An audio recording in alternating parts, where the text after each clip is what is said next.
Hola, hoy en Voces tengo el enorme gusto de presentar al gran artista Germán Venegas. Bienvenido, Germán, qué gusto. Pues muchas gracias por la invitación. Encantado de estar aquí contigo. Muchas gracias, Germán.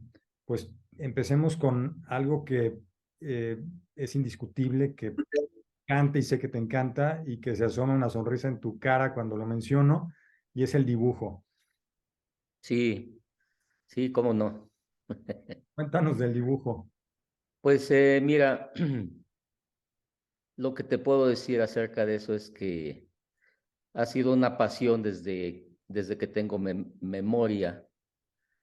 Eh, eh, Empecé a dibujar así con mucho interés a casi te podría decir que a los 5 años más o menos desde que recuerdo. Y por supuesto que siempre ha sido un placer la cosa del dibujo. Los primeros dibujos que hice tienen que ver con imágenes de luchadores. En esa época, mi familia se trasladó a vivir como independientemente a Ciudad Nezahualcóyotl, cuando tenía yo 5 años. Un año vivimos allí. Los domingos organizaban unas kermés cerca de la colonia donde vivíamos. Te puedo decir colonia, aunque realmente no eran más que caseríos muy, eh, eh, digo, estaba casi inhabitado el lugar, pues. Entonces, con mis hermanos, que eran mayores, por supuesto, nos íbamos los domingos a la kermés y había, habían construido un ring, había una feria, por supuesto, y había llevaban luchadores todos los domingos. Para mí era impresionante la imagen porque, digo, son muy vistosos, ¿no? Estaban llenos de color, eran unos colores metálicos, máscaras metálicas, color azul metálico, verde metálico, rojo, escarlata, en fin, plata, oro. Y eso, después de ver las luchas, iba corriendo a mi casa y me ponía a dibujar. Y desde entonces, pues siempre ha sido así como mi refugio en general en la vida. El dibujo es así como un lugar que es mío, como, no sé, como una especie de cueva o algo donde es muy íntimo, ¿no? Cuando entré en la Esmeralda, a la escuela de arte, fue algo que le di una importancia total. Es decir, mi educación está basada muchísimo en el dibujo. Aprendí una técnica de dibujo que me costó mucho trabajo porque yo soy muy lento para aprender cualquier cosa. Entonces me costó mucho trabajo. Te podría decir que los 5 años de escuela fue para entender lo más que pude este procedimiento dibujístico. Pero lo más interesante de esto es que eh, fue como el inicio, es decir, no se acabó ahí la historia de ese aprendizaje con el dibujo, sino que esta técnica me ha llevado a lugares ilimitados, no solamente con el dibujo, con la pintura y con la escultura también. Y en ese proceso que tuviste partiendo de esa necesidad natural y esa pasión, ese gusto en tu infancia, y luego caer en la Esmeralda. ¿La Esmeralda fue fundamental en ese proceso de aprender y de entender el dibujo o no? No, por supuesto. Mira, cuando llegué a la escuela, y esto lo conté hace poco a un amigo, eh, yo sentía que yo ya sabía dibujar, que ya no había cosa que me enseñaran, porque afortunadamente he tenido cierta habilidad desde siempre, pues. Inclusive en la escuela me premiaron algunas veces, en la primaria, en la secundaria era conocido como buen dibujante. El asunto está que cuando llegué a la escuela sentía que yo dibujaba muy bien. Entonces, ya sabes, la actitud de a mí ya nadie me va a enseñar nada, ¿no? Pues resulta que tuve un maestro que me abrió los ojos, que me dio mis cachetadas porque de otra manera no lo hubiera visto, me hubiera ido con la finta de yo soy don chingón y ya la hice.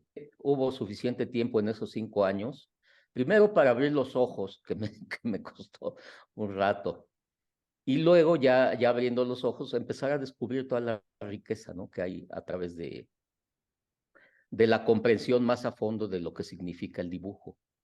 Es decir, las millones y millones y millones de posibilidades que hay a través de esto. ¿Quién fue el A través maestro, Germán?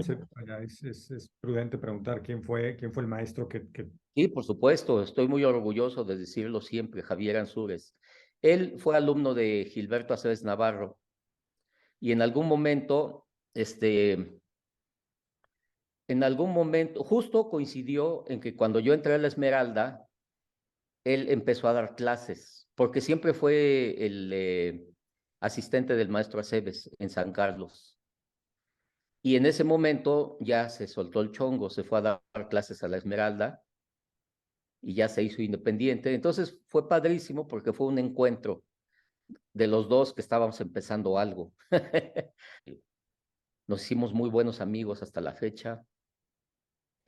Y te puedo decir, por ejemplo, que tuve 2 buenos maestros en la Esmeralda, que fue Javier Ansúrez y el maestro Javier Arévalo. Sin embargo, el maestro Arévalo me enseñó otras cosas, es decir, no necesariamente que tenía que ver con el dibujo o la pintura, sino éramos más cuates, más todo este asunto de la amistad, aunque no puedo dejar de decir que fue un gran artista. Sin embargo, era como una especie de conflicto entre a quién escuchar, porque el maestro Arévalo era de, tú nomás suéltate. Pero como yo estaba empezando a aprender algo, yo no podía llegar y nada más soltarme. Necesitaba yo como primero saber, aprender, entender algo y tal vez ya después soltarme. Y luego el maestro Javier era muy riguroso, muy riguroso. Tan riguroso que te puedo decir que después de haber batallado conmigo un buen rato, llegó un momento en que se cansó y dijo, ¿sabes qué? Ya no te quiero ver en mis clases porque no estás aprendiendo nada, no abres los ojos, no te interesa, crees que eres muy bueno y realmente tienes una habilidad, pero eso no es todo. Aquí vienes a aprender algo que es totalmente distinto a lo que tienes naturalmente. Y pues lo escuchaba y me das de cuenta que entraba por aquí, salía por aquí, todo, durante mucho tiempo.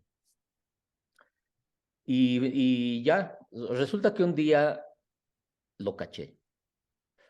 Me acuerdo que lo que pasó fue que se vinieron unas vacaciones de verano y de repente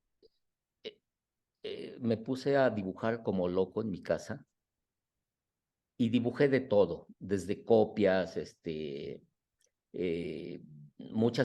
ahí empecé a entender lo que era la interpretación, interpretaciones de cosas, inclusive cosas mucho más abstractas, es decir, todo el bagaje que traía dando vueltas ahí. Entonces se terminaron las vacaciones y llegué a la escuela con un tambache así de dibujos. Le dije, mira Javier, lo que te traigo. Y cuando lo vio, nomás se sonrió, dijo, ahora sí, ya toque. Y a partir de ese momento, por supuesto que no fue así como yo ya la libré, ¿no? Ha sido un proceso de muchos años todavía, el seguir entendiendo cosas. Es como si en algún momento ya cachaste, pero eso apenas es el principio, porque de ahí es un proceso largo, es decir, es la vida misma, es toda la existencia, son pasitos que va uno dando. Lo desafortunado de una escuela es que creemos que porque salimos con un título, ya aprendimos y ya somos maestros, y no es así. Sí, y es esa sensación constante de siempre sentirse en el principio, ¿no? Eh, Es, sí, siempre hay, hay, hay un libro muy bonito de tradición zen que se llama La mente zen es mente de principiante. Y eso se me hace maravilloso porque ya estando en la práctica también, he descubierto precisamente eso, o sea, que la actitud que necesito tener para poder continuar, para no atorarme, para no quedar estancado, es precisamente esa. Una mente en la que no estoy conforme del todo, sé que no he aprendido gran cosa, hay mucho por ahí que quiero saber qué es. El asunto está en que, sobre todo cuando ya somos, cuando ya tenemos un proceso de trabajo, muchas veces creemos que ya tenemos una maestría en cuanto a lo que hacemos. Pero cuando caemos en esa confianza es un error porque empezamos a entrar en un lugar cómodo. Y entrar en un lugar cómodo generalmente es como morir, es como darte por vencido, es como hasta aquí llegué, ¿no?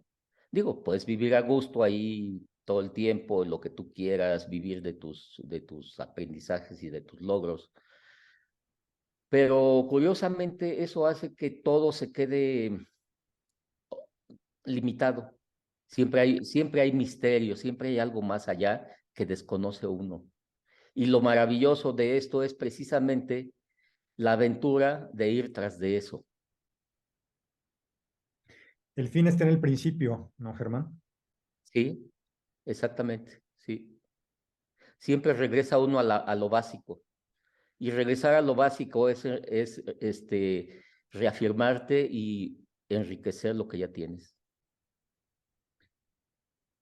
¿Qué pasó en los 90? En los 90 fue una especie de, bueno, había un boom con todo este rollo de las artes plásticas que de repente se apagó. Es como si le hubieran echado agua fría.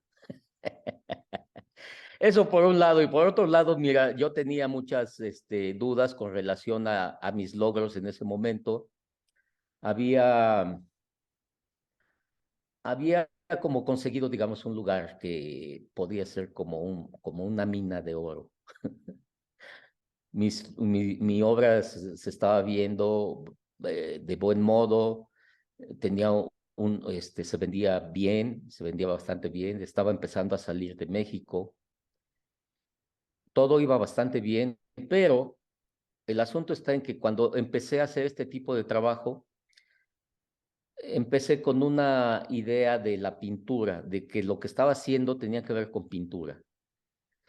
Todo esto empezó siempre con un amor hacia la materia en el cuadro.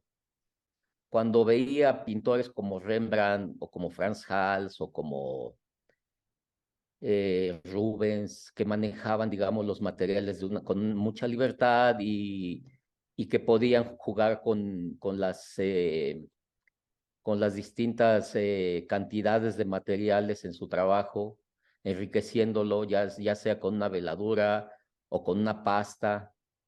Eso me entusiasmaba mucho en un principio. Bueno, siempre sí me sigue entusiasmando, pero como que por ahí empezó un amor por este tipo de trabajo y con los años fue creciendo. Cuando estaba saliendo de la escuela, me acuerdo que hubo una serie de una serie en la escuela un programa que se dedicó a hacer a poner películas de arte de artistas en sus talleres y una de ellas me cautivó, me abrió los ojos así increíblemente y fue un documental sobre Karel Appel. Antes de eso, o sea, yo lo único que podía ver era el arte clásico. Digo, ya conocía a Picasso, ya conocía a Matisse y los amaba y todo, pero curiosamente con él conecté con esta idea de la materia sobre la tela, pues salí corriendo de allí y empecé a hacer lo que pude en mi taller, pues por supuesto que era difícil porque pues no tenía esas cantidades de óleo ni nada, pero me lo empecé a inventar. ¿Sabes qué hice? En aquel tiempo estaba de moda el acrílico porque era barato. Comprábamos emulsión acrílica y pigmentos. Entonces lo que pensé es, bueno, ¿cómo puedo lograr esas pastas, ¿no? Que crean un relieve sabrosísimo en la tela. Y lo que hice precisamente fue mojar montones de tela en acrílico con pigmentos, con colores, y empezar a trabajar con ellas sobre la tela.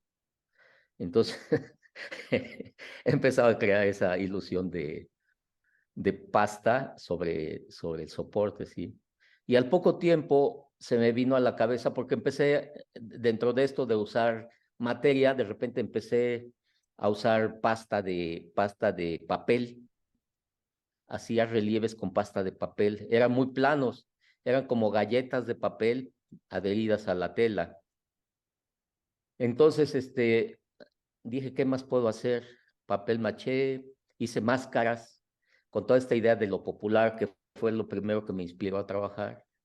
Empecé a trabajar con la cosa del papel maché, pero ya a nivel de relieve, con máscaras. De repente me di cuenta que con esta idea de lo popular, del arte popular, que yo mismo venía de una tradición de artesanos, porque aprendí antes de la esmeralda, aprendí la talla en madera como oficio. Y fue el momento de empezar a usar la madera. Empecé a hacer relieves que después ahuecaba y los pegaba a la tela, porque pues ya sabes, si metes un tablón de 1 pulgada o 1 pulgada y media a una tela, pues se viene abajo la tela. Lo curioso que eso fue un proceso de seguir saliendo de la tela. Y ya para los 90s, que fue cuando hice los altos relieves, estos casi escultóricos, pues ya estaba usando esculturas completas, pero ya sobre tabla. La cosa fue que en los 90s esto estaba en su punto. Este tipo de trabajo había pegado sabroso, eh, todo el mundo me lo aplaudía, todo estaba muy bien, pero cuando volteé me dije, bueno, ¿dónde está la pintura? O sea, a pesar de que siento que mis cuadros tienen esa tendencia pictórica, aunque sean escultóricos, ya la gente me está viendo más como escultor que como pintor. Y yo no quiero eso, o sea, sí quiero ser escultor, pero mi prioridad está en la pintura. Entonces, a mediados de los 90s abandoné todo así drásticamente y me puse a pintar. Fue una locura, por supuesto, porque eh, Sí, el peor me momento, creó ¿no? muchos conflictos de todo tipo, ¿no? Además fue un momento difícil en general en mi vida, porque pues yo también estaba hecho un desmadre con mi vida familiar, con mi vida sentimental, y todo eso, junto con que estaba yo iniciando un trabajo en el que ya nadie le interesaba, empecé a trabajar una serie de pinturas al temple, y todo esto inspirado en lecturas que tenían que ver con el arte antiguo, con los pintores clásicos de la antigua Grecia, como que por ahí empezó todo otra vez. Temples grandes de 2,5 por 2,5. Ahora en la exposición del Tamayo se exhibieron algunas piezas de esas. Pero por otro lado, ya estaba olvidado. Y yo me dije, bueno, ¿qué hago? Y en ese tiempo, en el 92, compré este terreno aquí en la montaña, en Santa Cecilia, Xochimilco, y me refugié en este lugar. Dije, este va a ser mi sitio de trabajo, lo voy a cultivar hasta donde pueda y a ver qué pasa. Entonces he hecho una vida casi como de ermitaño, porque pues aquí cada vez es más difícil para mí bajar a la ciudad. Y tengo este espacio que es un terreno grande donde tengo un taller de pintura, un taller de escultura, un estudio de dibujo.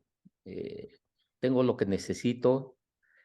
Los dineros fueron muy limitados, pero afortunadamente he trabajado con las becas del FONCA y nunca se detuvo mi producción. Entonces, ahorita hay un poco más bueno, siempre ha habido interés por mi obra y afortunadamente me han invitado a exhibir en los museos.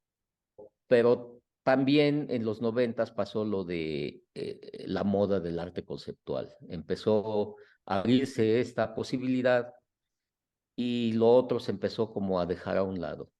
Yo creo que ha sido un grave error en México que se haya hecho esto, porque no demerita una cosa de la otra. Es decir, es Sustituye. importante tanto uno como la otra, pero desgraciadamente la gente que ha estado al frente de, de todo esto, pues no ha tenido la capacidad, la visión, ¿no? Digo, creo que nada más en México ha pasado así, porque en otros lados la pintura siempre ha sido importante. Cuando hablabas de que alguien echó agua fría a lo que venía pasando en los 90, ¿quién fue el aguafiesta que echó esa No, agua pues fría? no hubo una persona específicamente, es decir, es algo que sucedió a nivel mundial, pasó en todos lados.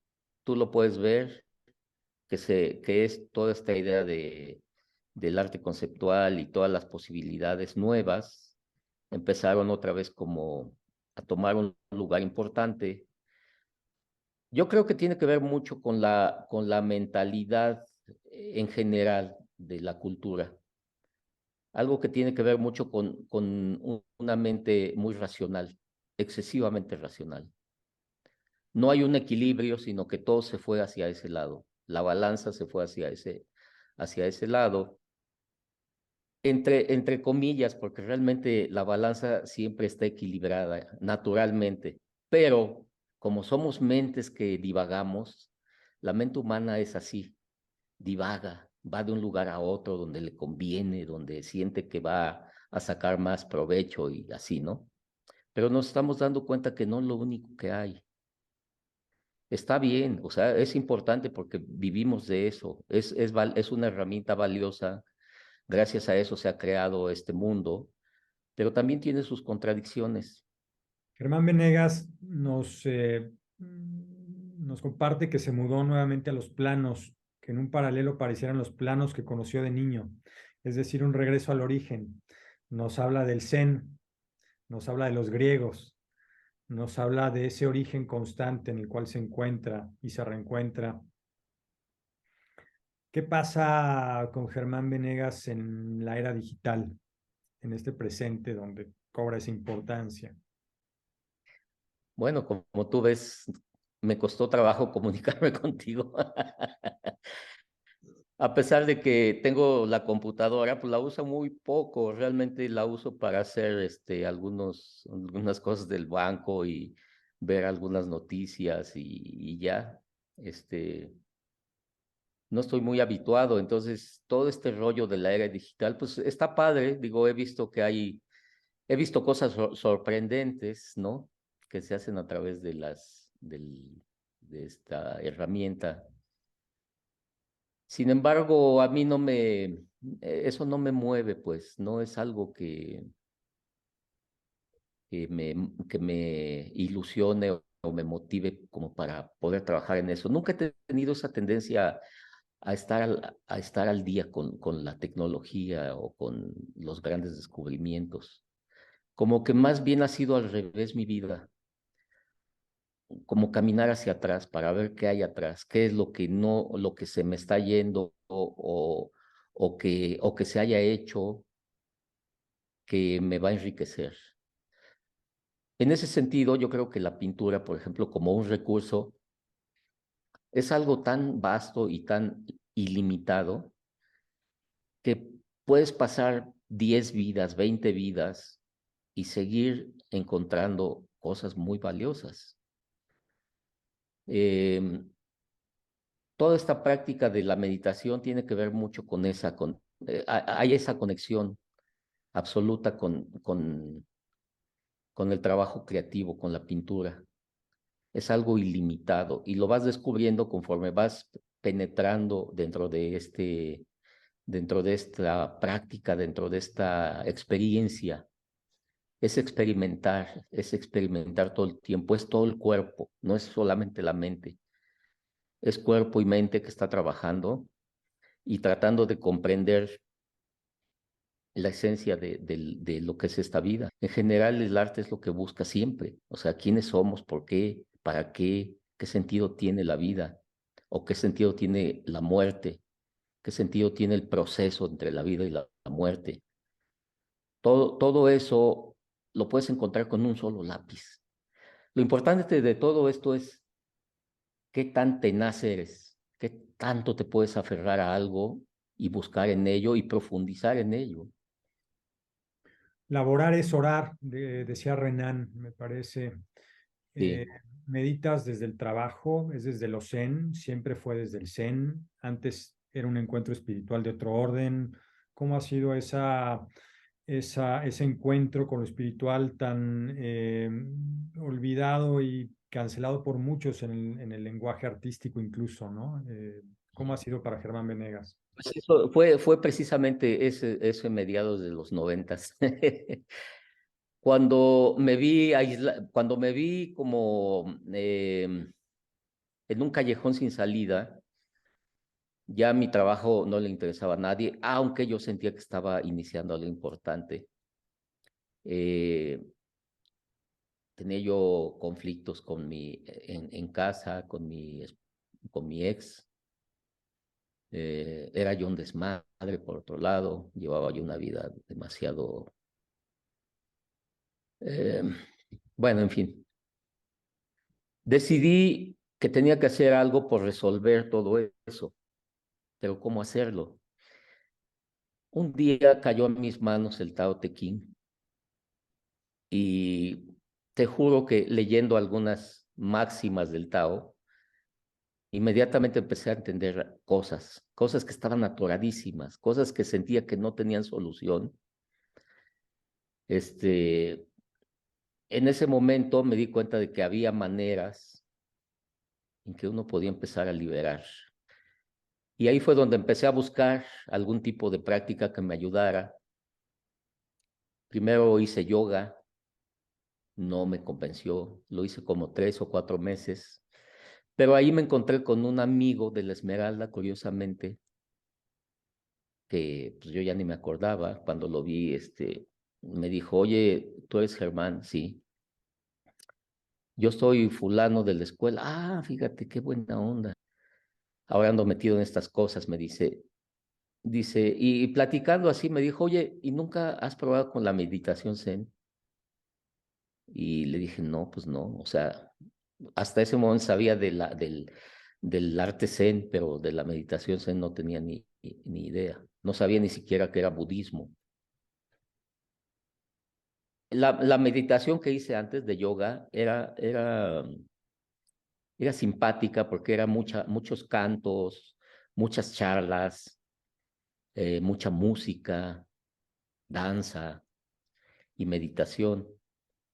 Pero no era rigurosa. Haz de cuenta que te podías mover, te sientas y te puedes mover para acomodarte y seguir meditando. Pero cuando llegué a la meditación Zen, me dieron las instrucciones y después me echaron ahí al cojín y me dijeron, ahí te ves. Y se me hizo tan raro porque primero un cambio de algo que era casi te podría decir que pura azúcar, y de repente la meditación zen seca, rígida, porque no te tenías que mover absolutamente un pelo, en silencio absoluto, y el trabajo de la concentración de la mente. Como a la semana o a los 15 días, de repente empecé un poco como a concentrarme, y no te miento, pero solitas venían como soluciones de cosas como lo del libro, esa lectura del libro, pero sin hacer nada. Yo dije, ¿qué demonios es esto? A partir de ese momento empecé a entender cosas que tenían que ver con mi trabajo, con lo creativo, y me empecé a pegar a la práctica porque dije, esto es lo que ando buscando, esto es exactamente la otra parte de rigor y de disciplina que me hace falta. Y han sido pues más de 20 años a partir de ese principio en la que he trabajado con ambas. Y afortunadamente ha sido un enriquecimiento. Es como cuando empecé a dibujar y luego la pintura, o primero la pintura y luego el dibujo y luego la talla, y ahora y ya desde ese entonces la meditación, la talla, el dibujo, la pintura, la escultura, No son todo trabaja junto. Y nos compartes además en todas esas disciplinas, el rigor, pero además la técnica. El Ah, no, maestro sí, te definitivamente. enseñó la técnica, pero aún en la meditación, la técnica que no encontraste en el yoga, la encontraste en el Zen. Por supuesto. Por supuesto. Y por otro lado, pues máximas, ya a veces en el taoísmo, a veces en el budismo, pero hay una muy bonita en el taoísmo que dice que cuando aprendemos tenemos que aprender bien. Hay una máxima alrededor de la pesca, dice, el pescador tiene que aprender a pescar, necesita un anzuelo, y cuando aprendió a pescar ah, y ha usado efectivamente el anzuelo, entonces el anzuelo ya no te sirve de nada. Y esto empezó a tener sentido para mí porque después de varios años de haber como entendido cosas alrededor de la técnica, porque siempre me preocupó mucho y traté de aprender el máximo, y no tanto en la técnica de la cocina, en eso no soy tan bueno, sino más bien en la técnica del uso y de la libertad del manejo de las herramientas y los materiales en los distintos soportes. Pero por otro lado, después de algunos años que sentía que necesitaba empezar a liberarme de esto porque estaba ya estorbándome, necesitaba como ver esa otra parte donde ya no hay una herramienta, ya no hay un soporte, ya no hay un manejo de materiales, ya no hay una mano que lo hace, ni siquiera una mente que lo desarrolla. Ha sido algo verdaderamente difícil porque es algo a lo que es un poco como en la meditación cuando tratas de deshacerte de los pensamientos. Eso se logra solamente estando extremadamente concentrado. Es lo que en budismo le llamamos un samadhi. Para eso te necesitas eh, horas, días de una meditación muy fuerte para llegar a ese nivel. Y estando ahí, ya no hay problema. El asunto está en que con esto de la libertad es exactamente lo mismo. Liberarte de las herramientas, de las técnicas, de las ideas, para que suceda simplemente la creación sucede por sí misma. Siempre pensamos que la controlamos, que hacemos esto, que hacemos lo otro, pero no es así. Y es cuando realmente sucede ese milagro de sorprendernos por algo que de repente apareció allí en lo que estamos haciendo. Decía Chelivida que este director de orquesta, eh, no haces nada, lo dejas evolucionar, ¿no? Exacto, exacto. La Y, acción, los chinos le llaman el Wu Wei, la acción en la no acción. y nos compartes esta enseñanza en torno al anzuelo y que ya no es necesario, pero vivimos en una era en la que pues no es anzuelo, pero son redes, y las redes parece que son indispensables. Nos dan ejemplos hoy en día de artistas que con una publicación catapultan sus carreras, una publicación en una red, ¿no? Y que acaban en tal galería o conectados con tal o cual círculo o medio. Nos compartías hace un momento tu experiencia de exhibir en el Tamayo, ese museo tan codiciado para el arte contemporáneo. ¿Catapultó tu carrera de la misma manera el Museo Tamayo o Pues mira, todo sigue siendo como un una especie como de madeja, donde todo está extremadamente enredado, todo está hecho un nudo. Cuando sucedió, yo dije, bueno, espero que a partir de esto mi vida cambie y empiece yo a tener suficiente material para derrochar y tirarlo y jugar con él como si fuera un niño, pero no fue así. A pesar de que parecía que había mucho interés por galerías importantes aquí en México, pues de repente no sucedió nada. Y yo dije, bueno, ¿qué onda? ¿Qué fue lo que pasó aquí? Pero mira, es un mundo que se maneja de esa manera. Es una cosa de conexiones, de a ver a quién conoces, con quién te llevas bien. Está bien, qué bueno es la diplomacia es importante, siempre ser eh, o por lo menos tener una apariencia de una buena persona. Todo esto tiene que ver con nuestras ambiciones, con nuestras necesidades, con, con esa búsqueda obsesiva de algo. Y en ese sentido, tú podrías decir de mí que soy una persona que vive en un mundo prehistórico. Trato de llegar al mínimo de estímulos en ese sentido de buscar fuera de mí, de buscar el éxito con el aplauso nada más de lo que los demás digan. Yo no critico a los que lo hagan, que cada quien lo resuelva como quiera y como pueda. Pero para mí la existencia y el valor de esto que hacemos tiene que ver mucho con cómo te templas a ti mismo. Y la única manera donde voy a encontrar un mundo ilimitado es buscando dentro de mí, recluyéndome aquí y ser muy, muy necio en cuanto a lo que necesito y a lo que busco y no soltar. No hay otro lugar donde yo pueda encontrar las cosas que ando buscando más que aquí mismo, conmigo mismo. No importa la situación, no importa. Yo buscaré la manera de poder encontrarme mis mínimos materiales, lo que necesite, para poder hacer lo que necesito hacer. Pero que el que estemos limitados en materiales y en espacio y todo esto no sea una limitación para ser quien tenemos que ser. En la montaña cada vez es más, es como más claro el camino, ¿no? Ahorita lo que queda por delante es más de lo mismo. Seguir insistiendo, insistiendo, insistiendo en esa mente quieta, en esa mente silenciosa, que es de donde surge toda la riqueza de este mundo. Germán Venegas, muchas gracias, qué privilegio. No, al contrario, muchas gracias por la invitación y gracias por darme chance de parlotear un rato. Si me acompañas, podemos ver un poco de lo que hay ahorita. Padrísimo.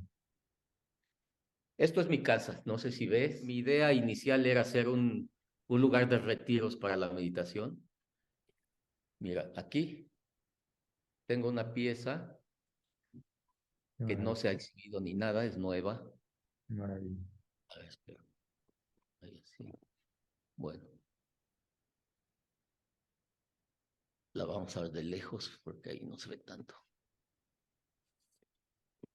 Esto que ves es mi oficina, aquí hay piezas también.